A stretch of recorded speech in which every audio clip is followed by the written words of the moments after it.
नमस्कार, मैं हूं doctor Neha Gupta, senior infectious diseases physician, Delhi NCR.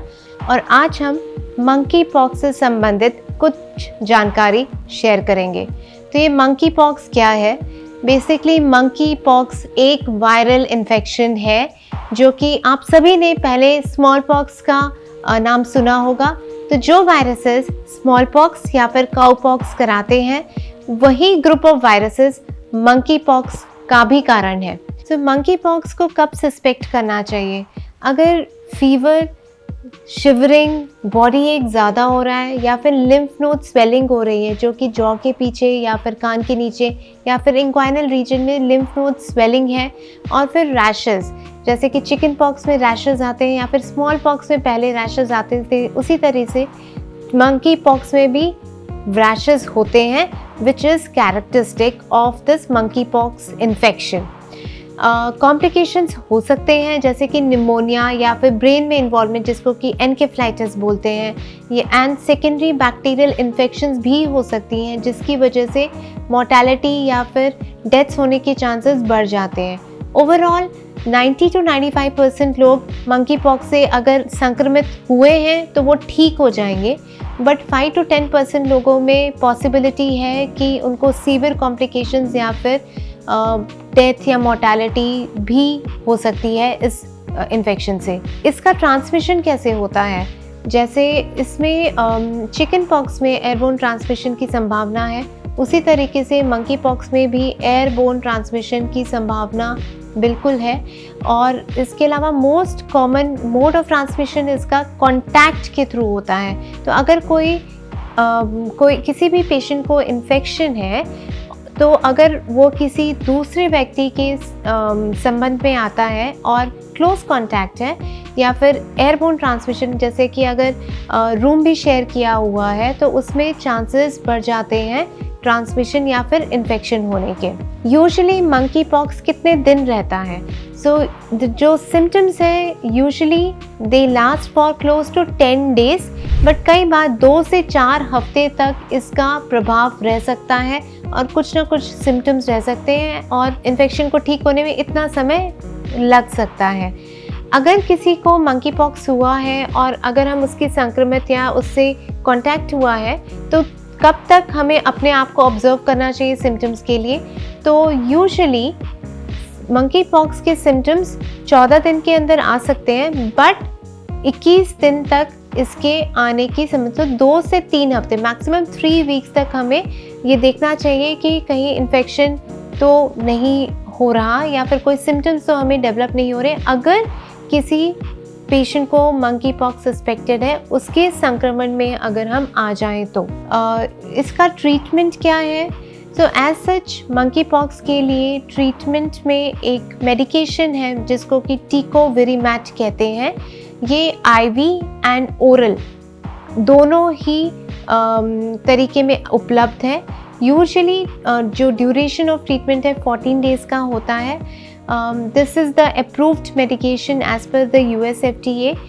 बाकी और कुछ ड्रग्स भी हैं जैसे कि ब्रिंसिडेनोफिविर, ये सब they are approved from the other societies, but tecovirimat is the approved medication for the poxviridae infections. इसके साइड इफ़ेक्ट क्या क्या हैं? पहला तो ये आईवी या ओरल में उपलब्ध है और यूजुअली वेल टॉलरेटेड होता है, बट कुछ लोगों में क्लोज टू 10% केसेस में कई बार हेडेक या फिर नौसिया होना, पेट में दर्द होना, कई बार डायरिया हो जाना, और ये सब कुछ साइड इफ़ेक्ट्स इस मेडिकेशन के द्वारा हो सकते हैं। मंकी पॉक्स को बचने के लिए क्या हमारे पास कोई उपाय है? तो स्मॉल पॉक्स की वैक्सीनेशन मंकी पॉक्स के सिम्टम्स को कम कर सकती है या फिर उसे बचा भी सकती है, बट अभी इंडिया में स्मॉल पॉक्स की वैक्सीन अवेलेबल नहीं है क्योंकि हम लोग स्मॉल पॉक्स को इरेडिकेट कर चुके हैं। मंकी पॉक्स को बचने के लिए, as it has a transmission through contact, कोविड-19 अप्रोप्रिएट बिहेवियर अगर हम फॉलो करेंगे तो इससे मंकी पॉक्स से भी बचा जा सकता है। मास्क को भी पहनना बहुत आवश्यक है, इससे मंकी पॉक्स, कोविड-19 और बहुत सारे इन्फेक्शंस से हम बच सकते हैं। मंकी पॉक्स का डायग्नोसिस कैसे किया जाए?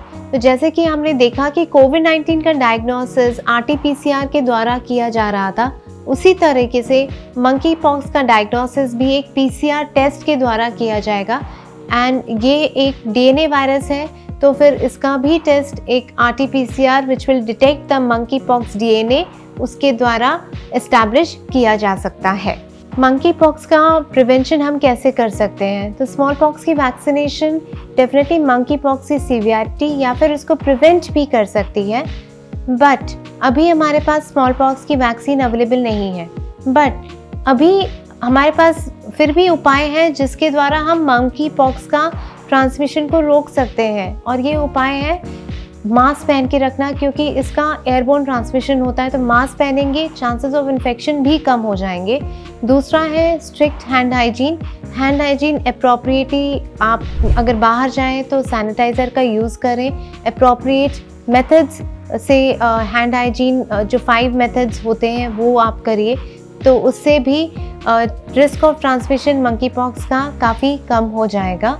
और अगर मान लीजिए किसी व्यक्ति को फीवर है, उसके साथ में रैश है, तब मंकी पॉक्स का सस्पिशन होता है, और अगर सस्पिशन है तो फिर आइसोलेशन में रखना ज़रूरी है। इसके अलावा ये हमें ध्यान में रखना चाहिए कि कोविड-19 भी वायरल इन्फेक्शन ही है, बट एक आरएनए वायरस था जिसका रेट ऑफ ट्रांसमिशन बहुत ही ज़्यादा था as compared to the other viruses, whereas monkeypox is a DNA virus.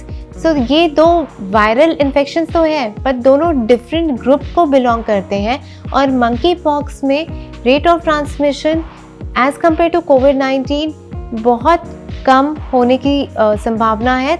इसका मतलब ये है कि जिस तरीके से कोविड-19 एक पैंडेमिक बन गया था, मंकी पॉक्स का पैंडेमिक रूप लेने की संभावना कम है। मंकी पॉक्स से हमें घबराना नहीं है, मगर सावधानी बरतनी ज़रूरी है।